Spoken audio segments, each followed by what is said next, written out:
So hi everyone.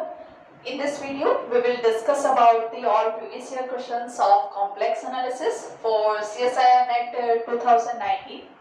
So without any bug, let's come to the point कि question भाई साहब क्या बोल रहे हैं कि let C be the counterclockwise oriented circle of radius 1/2 centered at iota. Then what we have to do, we have to find the value of contour integral this. ठीक है, तो इस टाइप के क्वेश्चन को करने के लिए कुछ कॉन्सेप्ट में आपके जो क्लियर होनी चाहिए वो बता देती हूँ कि सबसे पहले आपको नॉलेज होनी चाहिए कि कॉची इंटीग्रल फॉर्मूला क्या होता है और कॉची इंटीग्रल फॉर्मूले को कैसे यूज करते हैं। ठीक है, कैसे क्वेश्चन को करने के लिए कॉची इंटीग्रल फॉर्मूला यूज किया जाता है। तो देखो, कॉची इंटीग्रल फॉर्मूला में जब भी इंटीग्रल इस टाइप का दिया होता है तो ये जो नीचे वाला जो फंक्शन होता है हम इसको जीरो के इक्वल रखते हैं। जीरो के इक्वल रखने के बाद हमें जेड के कुछ पॉइंट्स मिलते हैं, ठीक, और हमें सर्कल की क्वेश्चन में दी हुई होती है। ठीक, तो ये जो जेड के जो पॉइंट आएंगे भाई, अगर ये सर्कल के बाहर आता है तो जो मेरा सॉल्यूशन है वो सीधे जीरो हो जाता है, और अगर जेड के पॉइंट सर्कल के अंदर आते हैं तो मैं एक फॉर्मूले का यूज करती हूँ जिसकी सहायता से हम आंसर निकालते हैं। कैसे? मान लो we have function D F upon Z minus A D Z. ठीक, तो मुझे कोई भी इक्वेशन दी हुई होगी सर्कल की, ठीक है, उससे मैं एक सर्कल बना लूंगी, समझने के लिए कर लेते हैं सिर्फ, और सर्कल बना लूंगी, और जब मैं इस फंक्शन को जीरो के इक्वल रखूंगी तो मुझे कुछ पॉइंट्स मिलेंगे। मान लो मेरे पॉइंट्स मिल गए हैं, इसकी जो सर्कल की हमें रेडियस दे रखी है 1, और पॉइंट्स मिल गए मुझे z इक्वल टू 1 और 2। तो देखो 1, तो इसके इसको ऐसा कर लेते हैं, इसके रेडियस करते हैं 2.3 आसानी से समझने के लिए। ठीक है, पॉइंट्स आ गए। तो अब देखते हैं कि जब ये मेरा 3 बाहर आया है सर्कल के, 2 अंदर आया है, तो दोनों के अलग अलग केस में किस टाइप का फॉर्मूला यूज करेंगे वो देखते हैं। तो when points comes inside the circle, so in that case we will use this formula fz upon z minus a dz 2 pi I fz. ठीक, and what is fz here? The value of function at z, जो हमारा point आया है circle के अंदर। ठीक, अब second, जब पॉइंट मेरा सर्कल के बाहर आ जाए उसके लिए डायरेक्टली आंसर क्या हो जाता है? जीरो। ठीक, तो ये कॉन्सेप्ट हो चुका है, और इसी के साथ साथ हम समझ लेते हैं कि क्लॉकवाइज और काउंटर क्लॉकवाइज का क्या कॉन्सेप्ट है। कि देखो, क्लॉकवाइज मतलब कि दिस, काउंटर क्लॉकवाइज दिस। ठीक, सो आई होप ये क्लियर हो चुका होगा यहाँ तक। काउंटर क्लॉकवाइज हो चुका है, कॉची इंटीग्रल फॉर्मूला हो चुका है। अभी एक और कॉन्सेप्ट हमारा बचा है, nth रूट ऑफ यूनिटी।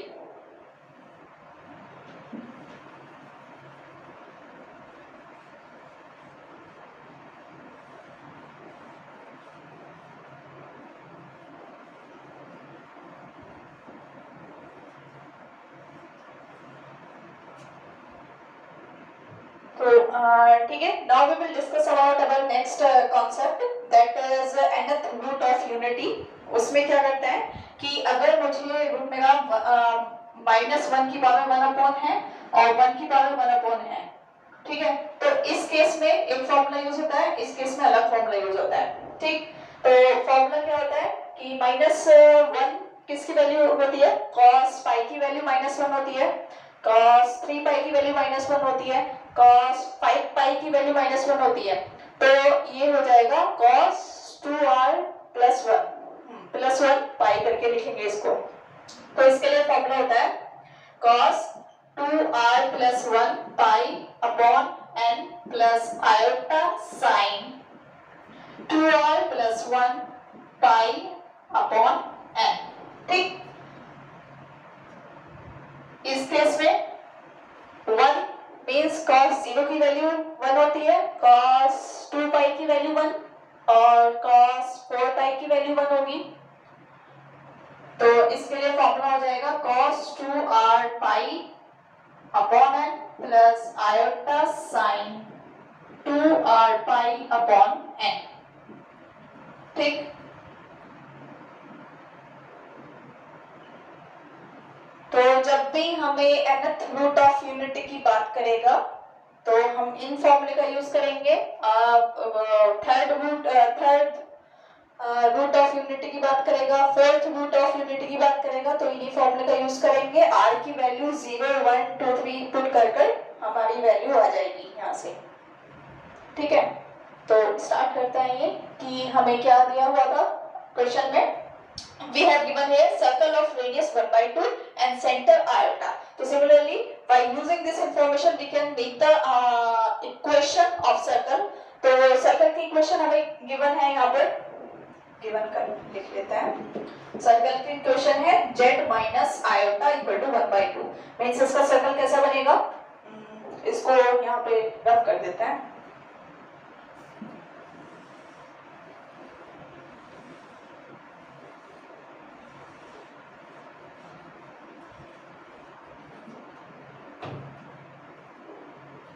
ठीक है, तो ये सर्कल कैसा बनेगा मेरा, x y, सेंटर आयोटा और रेडियस 1/2। ठीक है, 1/2। ओके, तो ये हो गई है equation of center and radius। now we will work on our integral। ठीक है, इंटीग्रल पे बात करेंगे हम कि इंटीग्रल को कैसे करेंगे।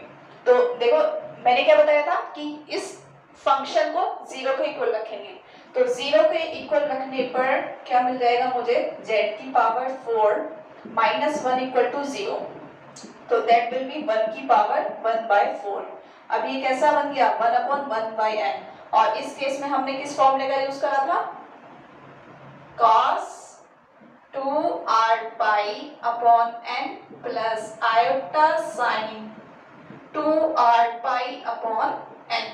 ठीक, तो इस फॉर्मूले में जब आप r इक्वल टू 0 रखोगे तो पहला रूट मिल जाएगा, r इक्वल टू 1 रखोगे तो सेकंड। तो मैं डायरेक्टली लिख रही हूँ इसके जो रूट आएंगे, हमारी जो वैल्यू आएंगी z की, दैट विल बी 1 - 1 और आयोटा माइनस आयोटा। ठीक, यहाँ पर z की वैल्यू आ गई है, सर्कल हमें दिया हुआ है। अब हम देखेंगे कि कौन सी वैल्यू सर्कल के बाहर है, कौन सी वैल्यू सर्कल के अंदर है। तो 1 रेडियस इसकी क्या है, 1/2 है ना यहाँ से, तो 1 तो ऑब्वियसली बाहर आ रहा है, -1 तो भाई साहब यही आ रहा है, तो इनका तो काम ही खत्म हो चुका है। i जो है मेरा और -i भी मेरा बाहर ही आ रहा है। तो सिर्फ ये इकलौता i मेरा अंदर आ रहा है। तो इस पे काम करेंगे हम। सिर्फ इस i के लिए ही एक फॉर्मूला लगेगा जिसकी वैल्यू क्या होती है फॉर्मूले की, 2πi fz। बाकी के लिए क्या होना चाहिए, 0 होना चाहिए। बट इस तरीके के क्वेश्चन कैसे करते हैं वो आपको करने आने चाहिए। तो हम क्या करते हैं, इसको यहाँ पर लिख लेते हैं कि इंटीग्रेशन dz अपॉन, अब देखो z की पावर 4 - 1 है, मैं इसको कैसे लिख सकती हूँ, z² - 1 z² + 1। ठीक, और यहाँ पर z² + 1 ये ऐसे ही हो जाएगा, z² - 1 और z² माइनस आयोटा स्क्वायर। अब ये कैसे किया, देखो इसको मैं कैसे लिखा, आयोटा स्क्वायर मेरा क्या होता है -1, तो z² माइनस -1 ये हो जाएगा z² + 1, मींस यही वैल्यू आ रही है। ठीक,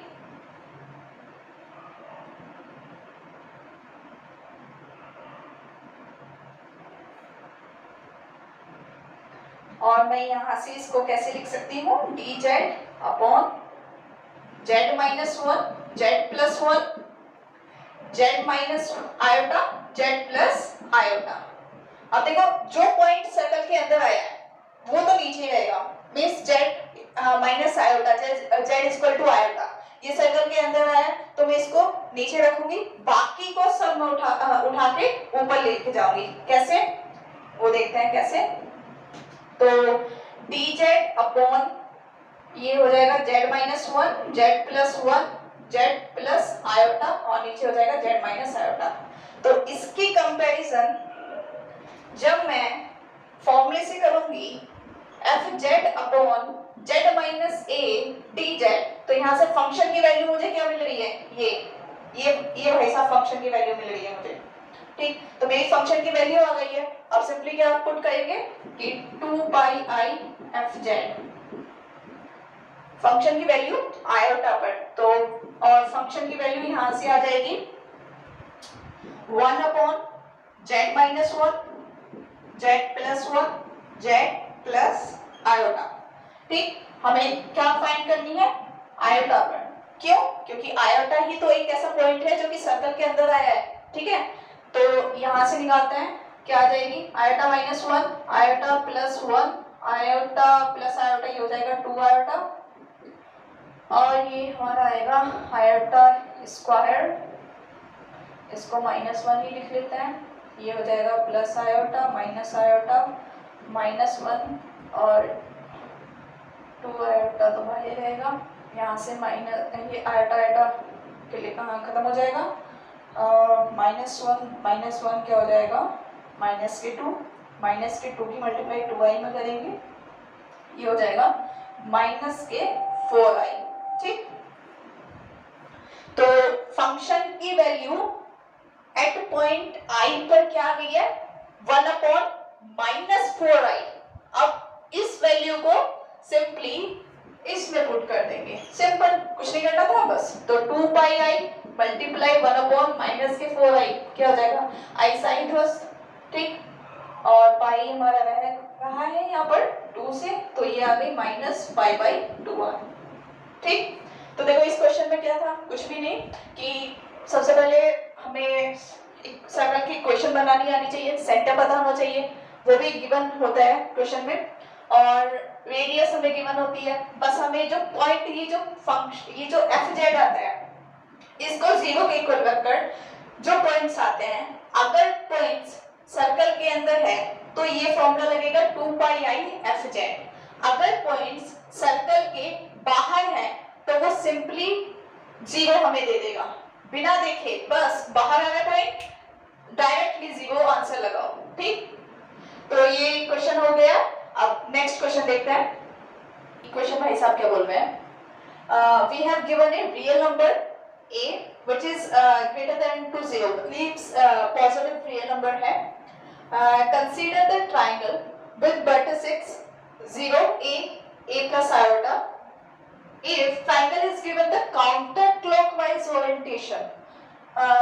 ये मेन चीज है, क्या दिया हुआ है हमें, triangle is counter clockwise orientation, then the counter integral this denoting okay, यहाँ पर रियल ऑफ z जो है रियल वैल्यू को ही रिप्रेजेंट करता है z की, इज इक्वल टू। ठीक है, तो हमें क्या क्या दिया हुआ है कि कोई ट्राइंगल है x एक्सिस और y एक्सिस पे, ठीक, जो कि काउंटर क्लॉकवाइज ओरिएंटेशन है जिसकी, और हमें इंटीग्रल फाइंड करना है the real part of z। ठीक, तो इस क्वेश्चन को करने के लिए पहले कुछ कॉन्सेप्ट क्लियर कर लेते हैं कि काउंटर क्लॉकवाइज क्या होता है और क्लॉकवाइज क्या होता है। तो देखो काउंटर क्लॉकवाइज तो क्या हो जाएगा, this direction is called clockwise orientation.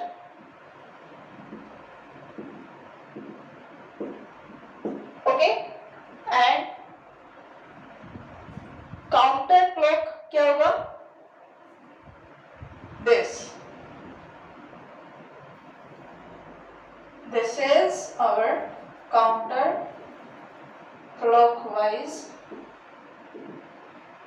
Orientation. ठीक, समझ में आ गया है? बस इसमें यही समझना था। अब इसका सॉल्यूशन स्टार्ट करते हैं।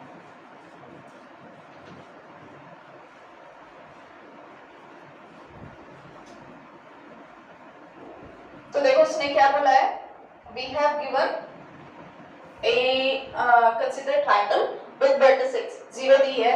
ठीक है, हम ट्रायंगल बनाते हैं यहाँ पर।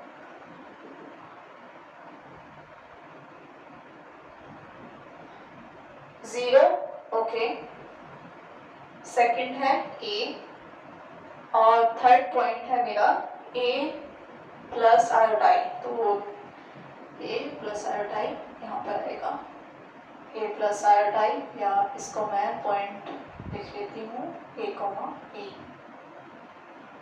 और ये हमारा बन चुका है triangle which is counter clockwise. Counter clockwise means this direction.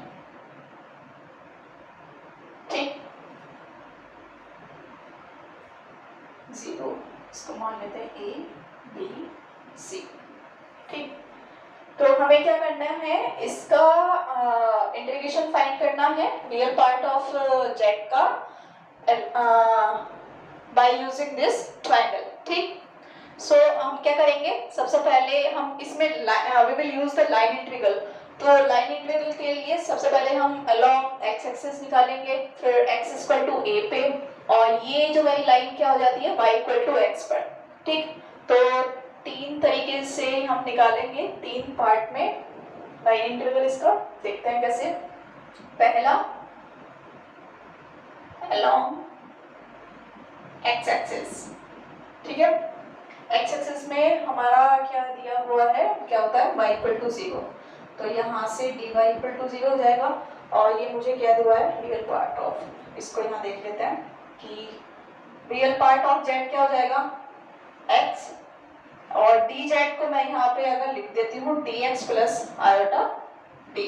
ठीक, z equal to x plus iota y होता है ना, तो z का dz निकालेंगे, क्या हो जाएगा, dz plus iota dy।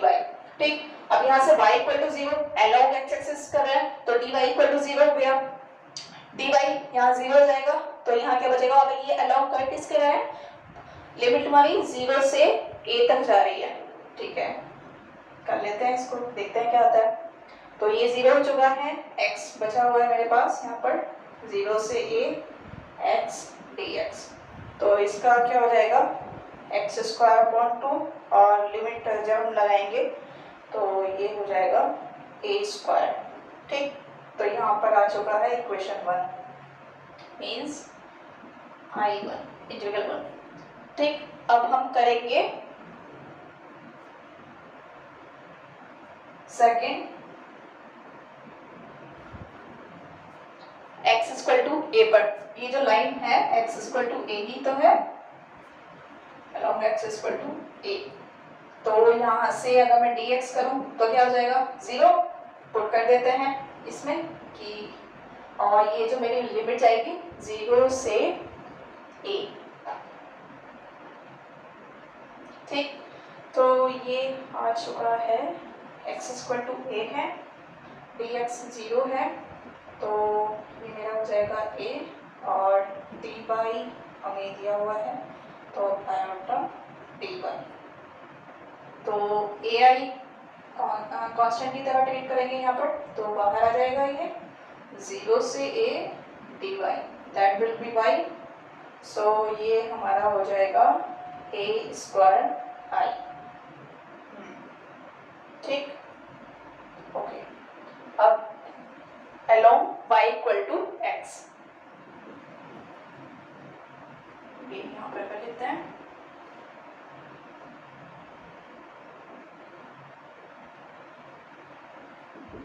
y equal to x से dy करेंगे तो dx ऐसा आएगा। सिंपल कुछ नहीं करना है, सिर्फ इंटीग्रेशन पे वैल्यू पुट करनी है यहाँ से, ये हो जाएगा मेरा। इस चीज़ का ध्यान रखना है कि जो लिमिट है मेरी, उसने क्या कहा था, काउंटर क्लॉकवाइज ओरिएंटेशन, यहाँ पे इस चीज़ का ध्यान देना है कि जो मेरी ये जो आएगी काउंटर क्लॉकवाइज ओरिएंटेशन की वजह से जो लिमिट आएगा मेरा a से 0 आएगा। ठीक, तो लिमिट a से 0, ठीक, आगे समझ में। वैल्यू पुट करेंगे x और dx और dy equal to dx iota dx, ठीक है। ये क्या हो जाएगा यहाँ से, अगर मैं dx कॉमन निकाल लेती हूँ that will be 1 plus iota. So 1 plus iota बाहर ले लेते हैं, कांस्टेंट की तरह ट्रीट करेंगे, integration of a to 0 x dx क्या होगा x स्क्वायर अपॉन 2, और x स्क्वायर अपॉन 2 में ये वैल्यू पुट करेंगे तो ये आएगी माइनस के a स्क्वायर अपॉन 2, तो 1 प्लस आयोटा माइनस के a स्क्वायर अपॉन 2, इसकी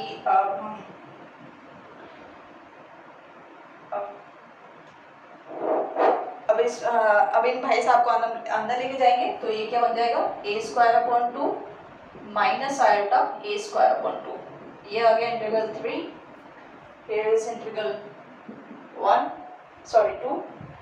अब क्या करेंगे, सिंपली हमें फाइंड क्या करना है, इंटीग्रेशन, तो i1 plus i2 plus iota 3 ये फाइंड करेंगे। i1 की वैल्यू हमारी है a स्क्वायर 2, ठीक, a square 2 plus a square i, यहाँ से i3 की वैल्यू क्या है a square 2 minus iota a square upon 2, तो यहाँ से ये भाई साहब जा चुके हैं, कट हो चुके हैं यहाँ से, और ये बचा है मेरे पास a square iota minus a square upon 2, तो ये क्या हो जाएगा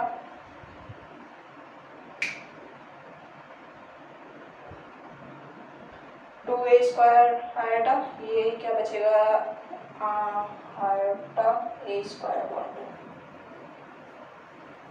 ऑप्शन में है क्या ये, सेकंड ऑप्शन, ठीक, तो हमारा सेकंड ऑप्शन करेक्ट हो चुका है।